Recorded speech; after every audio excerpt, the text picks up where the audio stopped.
जय श्री राम दोस्तों, आज हम रिव्यू करने वाले हैं जाइक लोन एप्लीकेशन का। जी हाँ दोस्तों, जैसे कि यहाँ पे आप देख सकते हो 4.4 की इस एप्लीकेशन की रेटिंग है, 5 मिलियन से ज्यादा डाउनलोड है, मतलब 50 लाख से ज्यादा डाउनलोड है। लेकिन फिर भी काफी सारे लोगों को डाउट होता है क्या हमको यहाँ से लोन लेना चाहिए नहीं, इसके प्रोस क्या है, कॉन्स क्या है, इंटरेस्ट रेट कितना लगता है, प्रोसेसिंग फीस कितनी चार्ज करी जाती है एंड टेन्योर कितना मिलता है। काफी सारे आपके डाउट होंगे इस एप्लीकेशन के रिलेटेड, लेकिन अगर आप इस वीडियो को पूरा देखोगे तो आपको पता चल जाएगा इस एप्लीकेशन के क्या प्रोस है, क्या कौन से, सब कुछ आपको पता चलने वाला है। फोरक्लोजर चार्जेस क्या है, सब कुछ आपको पता चलेगा, इनका कस्टमर सपोर्ट क्या है।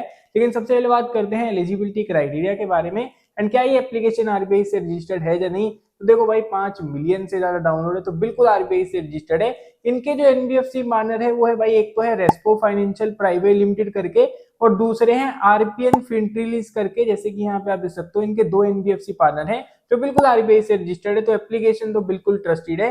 लेकिन अब बात करते हैं एलिजिबिलिटी क्राइटेरिया के बारे में, तो इन्होंने बता रखा है जो आपकी मिनिमम एज है वो 21 साल से ज्यादा होनी चाहिए दोस्तों, ठीक है, तभी आप यहाँ पे लोन के लिए अप्लाई कर सकते हैं। एंड आपकी जो सिविल स्कोर होनी चाहिए ना, मैं स्टार्टिंग से ही क्लियर कर देता हूँ, ऐसे तो इन्होंने बता रखा है कि 700 प्लस होनी चाहिए।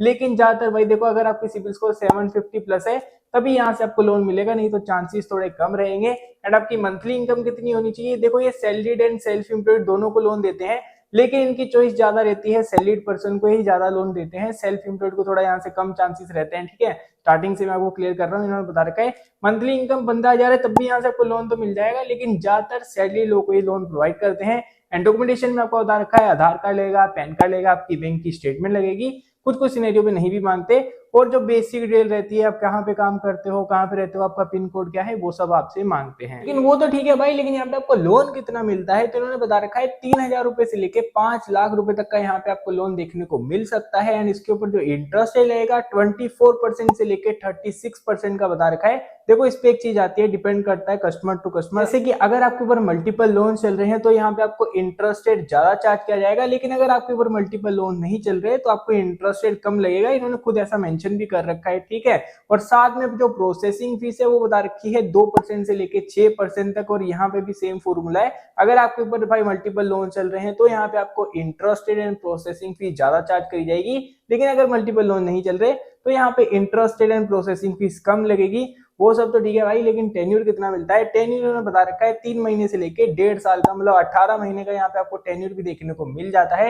एंड बात करते हैं क्या यहाँ पे कोई फोरक्लोजर के चार्जेस हैं या नहीं, तो इन्होंने बता रखा है फोरक्लोजर के यहाँ पे आपको कोई भी चार्जेस देखने को नहीं मिलते हैं, लेकिन यहाँ पे जो लेट फी चार्जेस हैं वो इन्होंने मेंशन कर रखे हैं। अब लेट फी चार्जेस किस हिसाब से मैं आपको दिखाता हूँ, देखो इन्होंने ना पूरे एग्जांपल के हिसाब से बता रखा है। अगर आपका जो लोन है वो 500 रुपए तक का है तो लेट फी चार्जेस नहीं लगेंगे, ये डेली के हैं, ठीक है। लेकिन अगर आपका लोन 500 रुपए से लेके 5,000 रुपए का है, फिर आपको 12 रुपए डेली के चार्जेस लगेंगे। लेकिन अगर इससे ज्यादा है, 5,000 से लेके 15,000 तक का है, फिर भाई आपको यहाँ पे 24 रुपए चार्जेस लगेंगे। लेकिन अगर आपका लोन भाई 15,000 रुपए से लेके 25,000 रुपए तक का है, देन आपको 36 रुपीज चार्ज करे जाएंगे। एंड अगर आपका लोन इससे भी ज्यादा है, 25,000 रुपए से भी ज्यादा है, तो फिर यहाँ पे आपको डेली के 48 रुपीज चार्जेस लगेंगे। और ऐसा नहीं कि ये बढ़ते बढ़ते 10,000 हो जाएंगे, मैक्सिमम लिमिट भी बता रखी है 2,500 रुपए की। लेकिन भाई देखो, मैं स्टार्टिंग से क्लियरिफाई कर रहा हूँ, अगर आप यहाँ से लोन ले रहे हो तो भाई टाइम से रीपे करना। अगर आपने टाइम से रीपे नहीं करा, रिकवरी जो इनका प्रोसेस है ना, वो भी आपको बताता हूँ आगे, बहुत खतरनाक रहने वाला है। तो अगर यहाँ से लोन लेते हो तो टाइम से रीपे करना, नहीं तो डेली के चार्जेस भी काफी ज्यादा है, लेट फी चार्जेस के साथ सिविल स्कोर में इंपैक्ट चला जाता है और डेली के कॉल्स भी आते हैं। इसलिए मैं आपको कह रहा हूँ, अगर आप यहाँ से लोन लेते हो तो भाई टाइम से रीपे जरूर करना, नहीं तो काफी आपको कॉन्सिक्वेंसेस का सामना करना पड़ सकता है। बात करें इनके कस्टमर सपोर्ट के बारे में, तो इनका कस्टमर सपोर्ट का आपको ये ईमेल एड्रेस एंड नंबर देखने को मिल जाता है। इनका जो ऑफिस एड्रेस है वो आपको 2 जगह देखने को मिल जाएगा, देखो एक मुंबई में है, एक बेंगलोर में है, जैसे कि यहाँ पे आप देख सकते हो। लेकिन जितनी मैंने आपको चीजें बताई ना, ये तो एप्लीकेशन ने मेंशन कर रखी है। लेकिन अब बात करते हैं पब्लिक के रिव्यूज के बारे में, कि पब्लिक इस एप्लीकेशन के बारे में क्या कहता है। तो देखो भाई, इस एप्लीकेशन के प्रोस तो आपको मैंने बता दिया कि भाई देखो, अगर आपकी सैलरी 15,000 भी है तब भी यहाँ से आपको लोन मिल जाएगा। लेकिन इसके कॉन्स क्या है, देखो अगर आप एक सेल्फ एम्प्लॉयड हो तो चांसेस बहुत कम है कि यहाँ से आपको लोन मिले। और पब्लिक ने ये भी बता रखा है कि देखो, अगर आपकी सिविल स्कोर 650 है, 700 है, तो ये तो सीधा ही रिजेक्ट कर देते हैं एप्लीकेशन और दिखाते हैं कि आपको हम वेट लिस्ट में डाल रहे हैं, ये सीधा ऐसे ही कर देते हैं, ठीक है। लेकिन अगर आपकी सिविल स्कोर 750 भी है, अच्छी बात है, यहाँ से आपको लोन तो मिल जाएगा।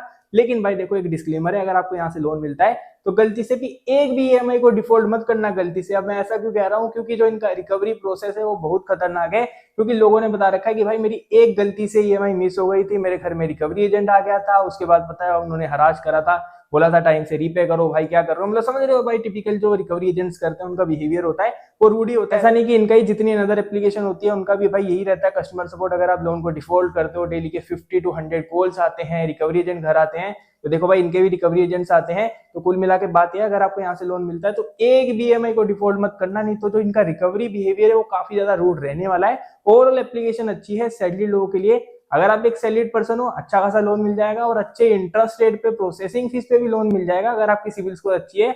लेकिन गलती से लोन को डिफॉल्ट नहीं करना, अगर डिफॉल्ट कर दिया तो कॉन्सिक्वेंसेस का आपको सामना करना पड़ सकता है। बाकी ओवरऑल एप्लीकेशन को अगर आप मेरे से पूछोगे पर्सनली तो मैं तो बोलूंगा अच्छी एप्लीकेशन है, लेकिन आपको पता है ना कि आप पूरे कैपेबल हो, आप टाइम से रीपे करोगे, एक भी ईएमआई को मिस नहीं करोगे। कभी तो ऐसा होता है भाई मेडिकल इमरजेंसी में बंदा नहीं कर पाता, लेकिन तब भी आपको यहाँ पे रीपे करना पड़ेगा।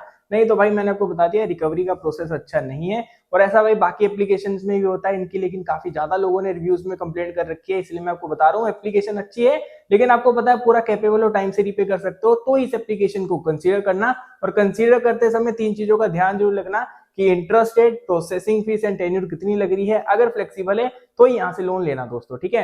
नहीं तो अगर आपको कम इंटरेस्ट रेट पे लोन लेना है तो आप डायरेक्टली बैंक से भी लोन ले सकते हो। अगर आपको मिल रहा है, अगर आपकी अच्छी खासी सैलरी है तो आप बैंक से भी लोन ले सकते हो, ठीक है दोस्तों। तो मैंने इस एप्लीकेशन का स्मॉल सा रिव्यू करके आपको बता दिया।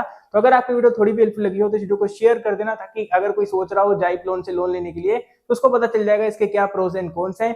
तो बस आज की वीडियो में इतना है। तो दोस्तों मिलते हैं आपको नेक्स्ट वीडियो में, तब तक के लिए जय हिंद, जय भारत, वंदे मातरम।